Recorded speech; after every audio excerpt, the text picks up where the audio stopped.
A comida é um transporte, nos leva de volta a memórias e nos guia para relembrar de onde viemos e onde podemos chegar enquanto povo. Caminhando em busca do resgate de técnicas e conhecimentos alimentares ancestrais e colocando o feijão africano como condutor dessa viagem, vem com a gente provar nossas negras porções.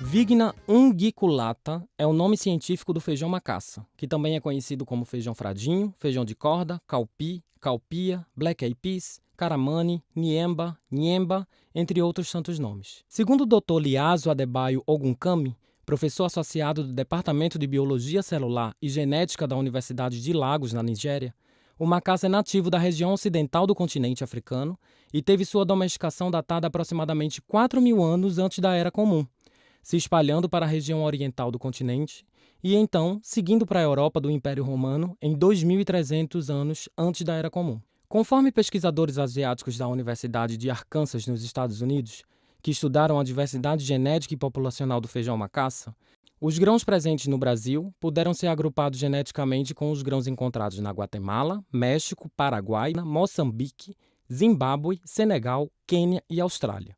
Sabendo disso, bate a curiosidade para saber como é que esse povo todo come esse feijão. Agora a gente vai fazer a massa das nossas panquecas, tá? Eu tô fazendo essas panquecas para estar recebendo Luísa Cavalcante, agricultora, né? E líder do sítio Ágata, né? Que é um sítio maravilhoso que existe aqui na zona da Mata Norte de Pernambuco. É uma liderança super importante, né? Não só nas questões raciais, mas sobretudo nas questões de luta pela terra. Então, a ideia de fazer essa panqueca é de estar honrando um pouco um grão que ela sempre plantou e comeu durante toda a vida. Então, aqui a gente vai usar o feijão macaça sem casca debulhado, tá? Ah, mas eu não acho o feijão macaça sem pele na minha cidade. Então você pode usar ele seco com casca hidratado, tá? Você pode usar ele tranquilamente, mas aqui nessa preparação específica a gente vai usar esse aqui, tá bom? Então a gente coloca uma xícara do grão seco, tá? A gente hidrata, ele dobra de volume, rende bastante. Aqui eu vou usar uma cebola, é para dar um temperinho especial na nossa massa. A cebola, nessa preparação, além de ser muito característica, ela é tradicional, né? Tipo, ela vai no acarajé, ela vai no abará. Essa é uma massa que lembra muito a massa do acarajé, porém, a gente não vai deixar os pedacinhos dela. A gente vai fazer com que ela fique bem batida de forma homogênea.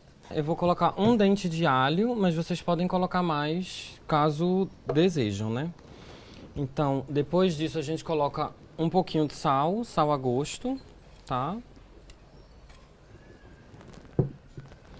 E água na altura do grão, tá? Lembrando que a cebola ela já tem bastante água, então não necessita ter muito. Se tiver uma quantidade de água elevada, vai desandar a massa. Então, aqui a gente tem o grão hidratado, cebola, alho, água e, por fim, a gente adiciona aproximadamente um pouco menos de 2/3 de óleo, tá? Esse óleo é super importante para fazer com que a panqueca desgrude da frigideira, ok?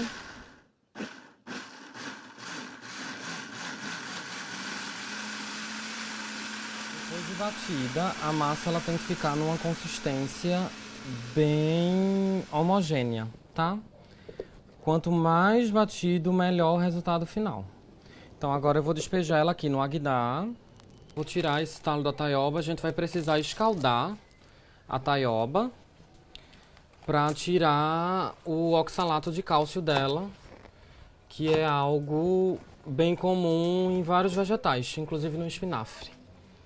Então a gente vai tirar aqui esses talinhos mais grossos e vamos dar uma escaldada leve nela. Para isso eu vou pegar aqui esse Agdá.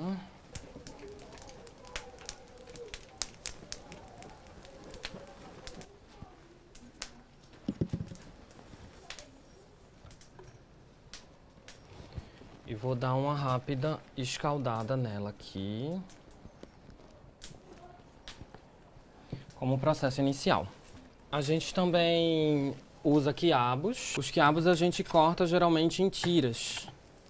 Lembrando que as panquecas macaças elas podem ser comidas sem o recheio, mas aqui como a gente está reproduzindo uma receita, a gente está usando alguns ingredientes africanos para dar esse resgate, tomar de volta esse conhecimento que é através de uma técnica alimentar africana,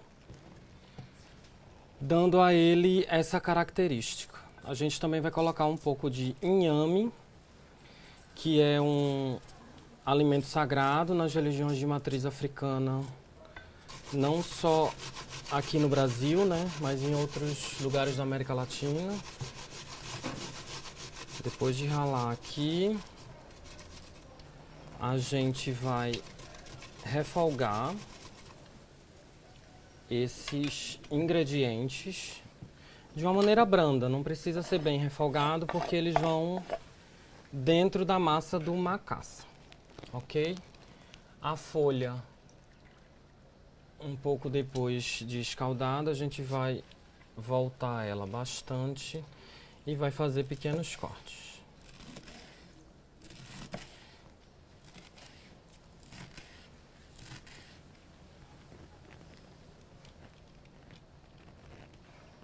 Então agora a gente entra no processo de refogar os legumes.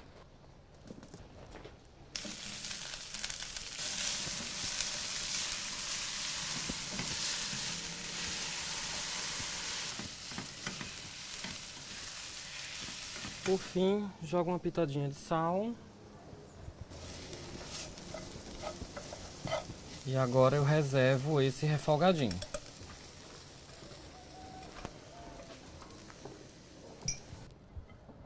E agora, depois da massa bem misturada, a gente já pode fritar.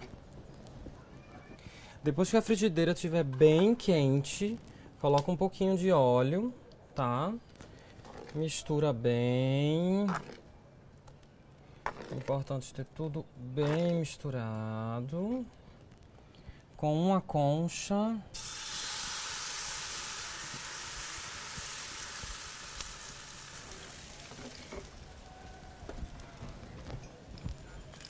E aí a gente tampa.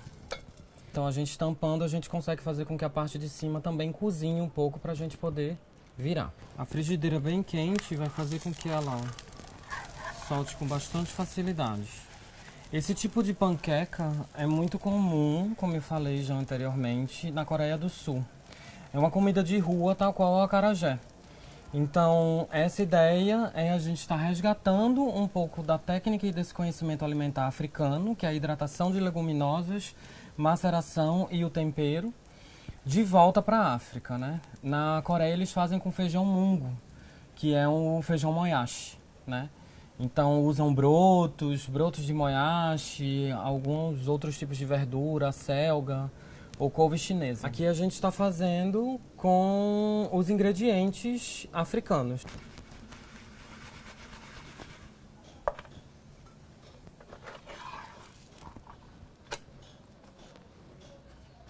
Aqui eu vou jogar um pouquinho de coentro.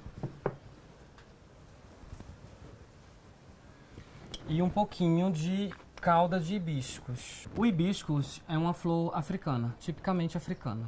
Ela é símbolo de vários estados nacionais e se fazem sucos e dá para se fazer molho também. A gente, para receber Luísa, a gente vai colocar um pouquinho desse molho de hibiscus aqui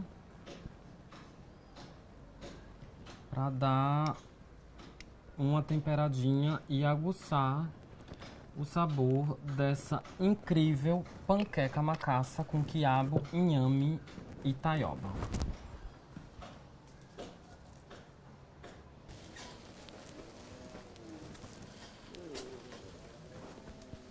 Luísa, querida! Ai, que delícia! E um abraço. Bem-vinda! Prazer. Querida, que honra eu receber você. Eu fiz uma receita, né? Expliquei pro pessoal anteriormente. Chama panqueca macaça. Uau! A gente vai comer com a mão, porque eu sei que você comia muito feijão macaça com a mão. Sempre. Em bolinho com farinha. E a gente vai conversar um pouquinho sobre isso. Vamos conversar. Então, assim, essa ideia aqui é o seguinte. Essa técnica do Antigo Egito, né, do Kemet, ela saiu sendo espalhada pelo sul do globo inteiro. E aí chegou na Coreia do Sul, é como se fosse o acarajé deles, né? Tipo, isso é uma comida de rua, super comum e tal. E aí são feitas com outras coisas, né? E geralmente é feita com feijão moyashi, ou feijão mungo, que você disse também que já plantou no seu sítio. Sim. Então, eu tive a ideia de fazer com o feijão do acarajé, né, com feijão macaça, e adicionar ingredientes africanos, que seriam quiabo, inhame e taioba, que não é africano, é daqui, mas é muito presente em vários pratos africanos, como o efó, por exemplo. Essa panqueca macaça, né, tem um pouquinho de molho de hibiscus, né, que eu coloquei para dar uma excitação de sabor. Beleza. E vamos apreciar, por favor? Vamos, claro. Estou ansiosa para sentir esse sabor.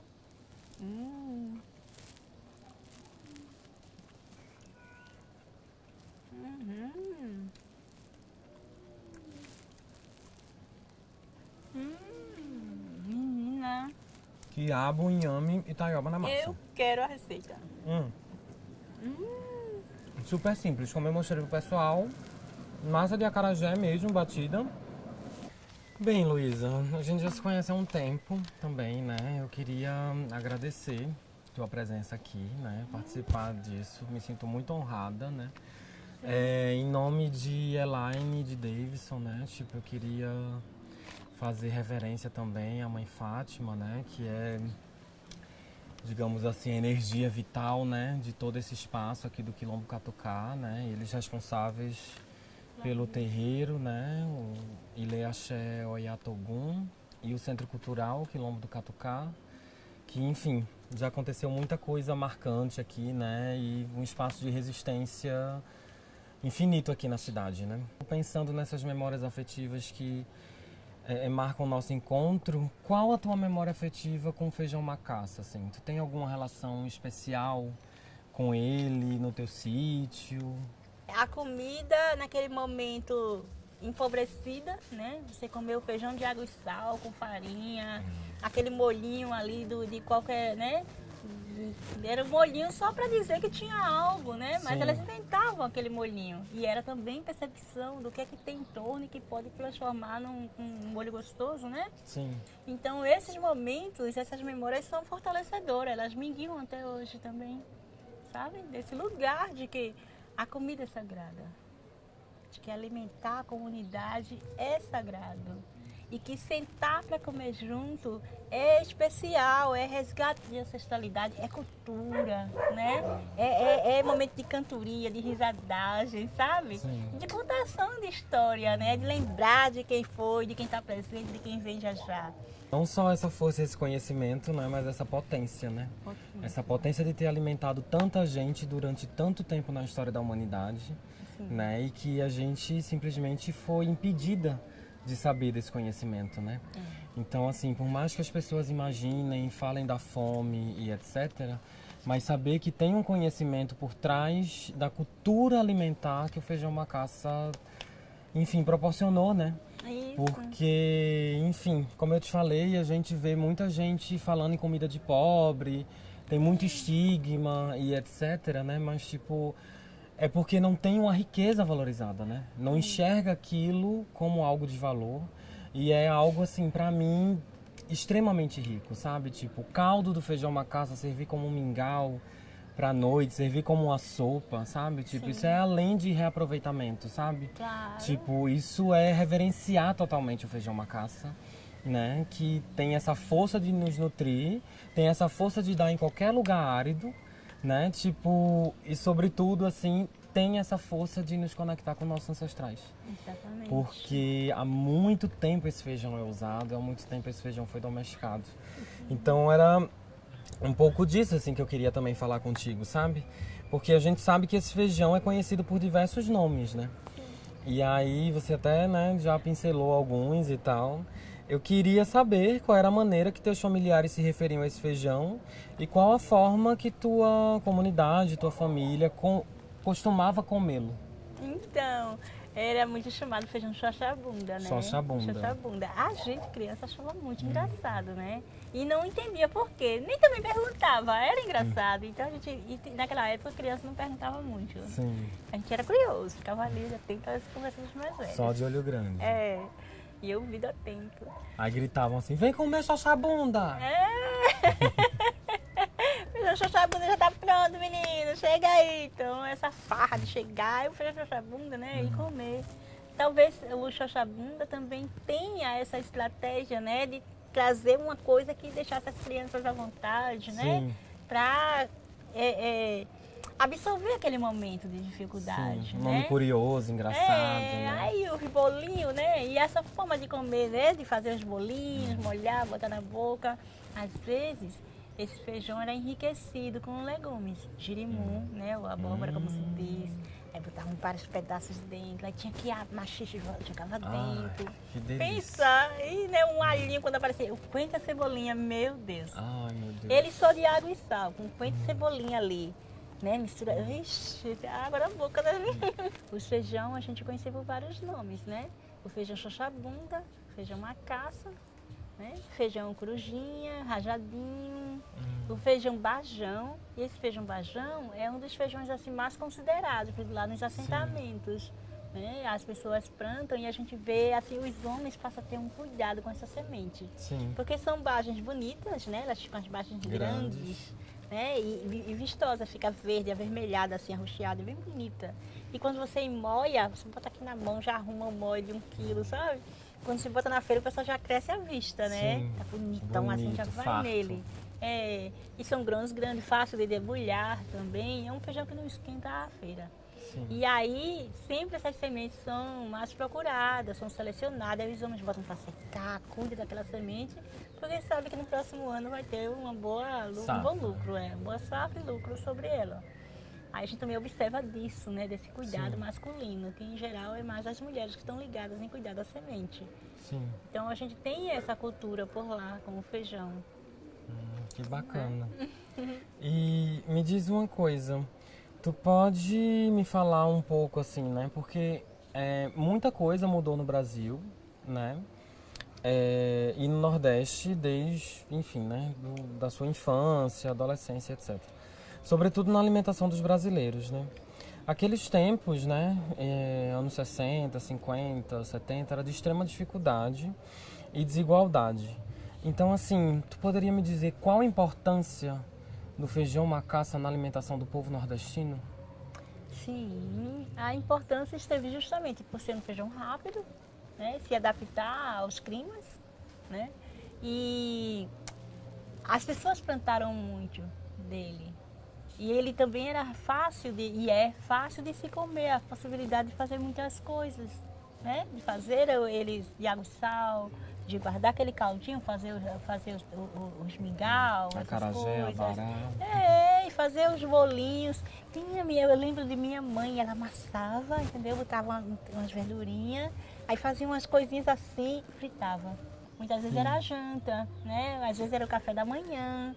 Esse jeitinho, é bem engraçado assim, lembrar que ela fazia assim, aí a colher ajeitava, sabe? Sim. Botava pra fritar.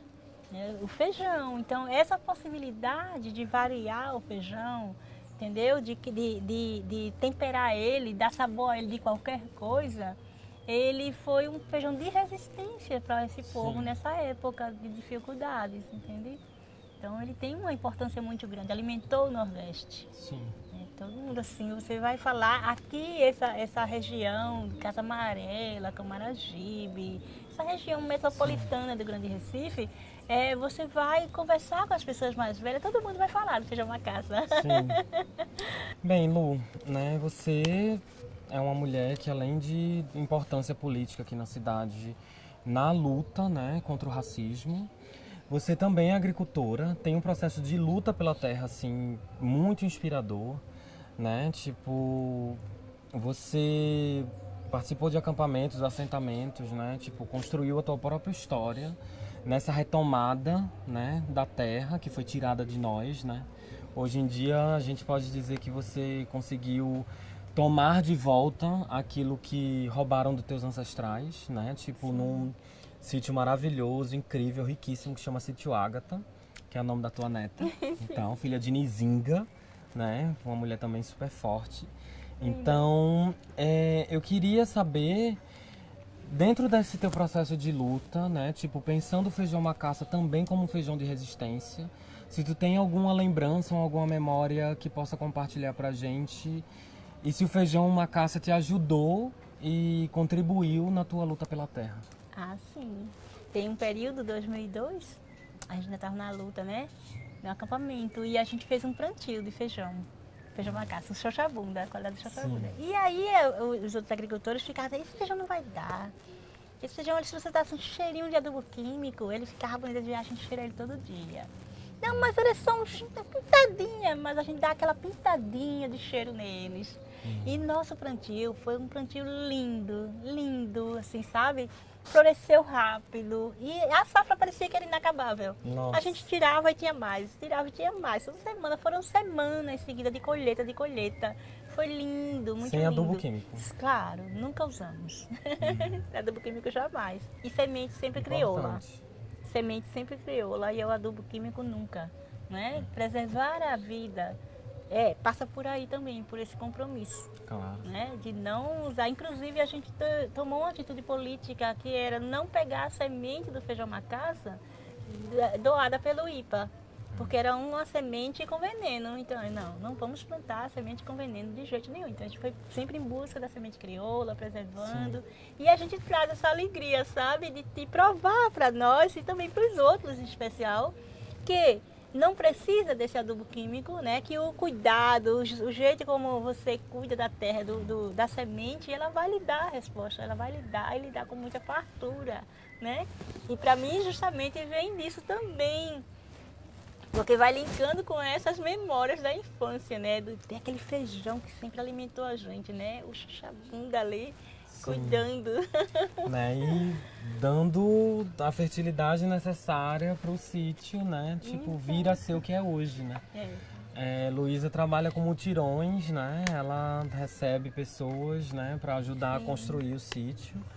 E numa vivência, né, com vários tipos de pedagogia ali, né? Várias políticas envolvidas naquele fazer.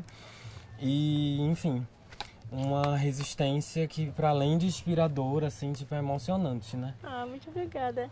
A gente tem trabalhado e a gente vai percebendo a cada dia que nessa retomada ancestral a gente faz agroecologia, né? Então aquilo que é Não é agroecologia, não, pra gente é afroecologia, é esse jeito preto que a gente traz desde que a gente se lembra da gente como pessoa, né? As memórias de onde eu nasci, em Casa Amarela, sabe? Esses quilombos em contexto urbano, né? Onde as pessoas sempre se cuidaram, sabe? Onde as pessoas sempre cuidaram do plantio, né? Eu lembro das adubação que eram feitas, sabe? Criança, e a comunidade plantava junto uma área. Então tinha um período do ano que eles impediam a gente de brincar ali, perto da plantação, e cobriam tudo com uma matéria retirada da fossa. Até ali eu não entendia, eu vim entender depois de grande, né? O que era aquilo, né? Então aqueles dejetos, aquilo que antes era os banheiros secos. Tiravam tudo, cobriam o chão, davam tempo, plantava. Ai, gente, que delícia. Então, trazer essas memórias, sabe, das abóboras imensas, né, das tomates incontáveis que a gente colhia sempre, né, das hortaliças em geral e fruteiras. Trazer essas memórias de como a gente partilhava isso é afroecologia, era tudo povo preto. Então, a gente está ali, enquanto mulheres pretas, nesse sítio, né, produzindo nesse formato, trazendo essas memórias, né, essas ações. A afroecologia é o que a gente vem trazendo, sabe? Ensinando, propagando e contaminando, né? Pois é. Que Nós dançando, brincando, sabe? Sim. Cantando também. E comendo feijão macaça. É. Comendo feijão macaça. Luiz, eu queria muito te agradecer, né? Tipo, eu acho que é muito importante, assim, pra mim, né? E pra tudo que esse projeto significa, começar ele contigo, sabe? Tipo, é uma passagem para abrir os caminhos mesmo, assim, né? Tipo, é uma honra imensa ter você ilustrando e abrindo todo esse projeto, né? Tipo, não só com tua história de luta, né? Mas sobretudo com tua relação com o feijão macaça, que é uma relação, assim, que também remete muito à minha história com ele. E agradecer imensamente, obrigada. E vamos que vamos. Vamos, muito axé nessa caminhada, muito axé pra gente. Grata axé por esse convite, essa oportunidade de vivenciar com você isso, inclusive de aprender, né, que é oriundo dos nossos ancestrais, a viaça do feijão macaça. Africaníssimo. Axé. Axé.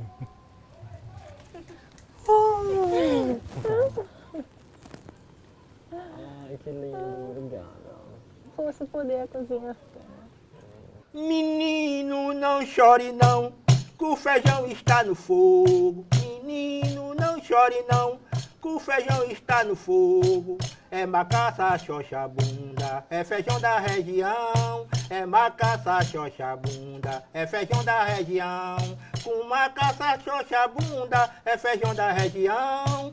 Com macaça, xoxa, bunda, é feijão da região. Menino, não chore não, que o feijão está no fogo. Menino, não chore não, que o feijão está no fogo. É macaça, xoxa, bunda, que salvou uma nação. É macaça, xoxa, bunda, que salvou uma nação. Com macaça, xoxa, bunda, que salvou uma nação. Com mingau, acarajé, se levanta uma nação. Com mingau e acarajé, se levanta uma nação. Menino, não chore não, menino, não chore não.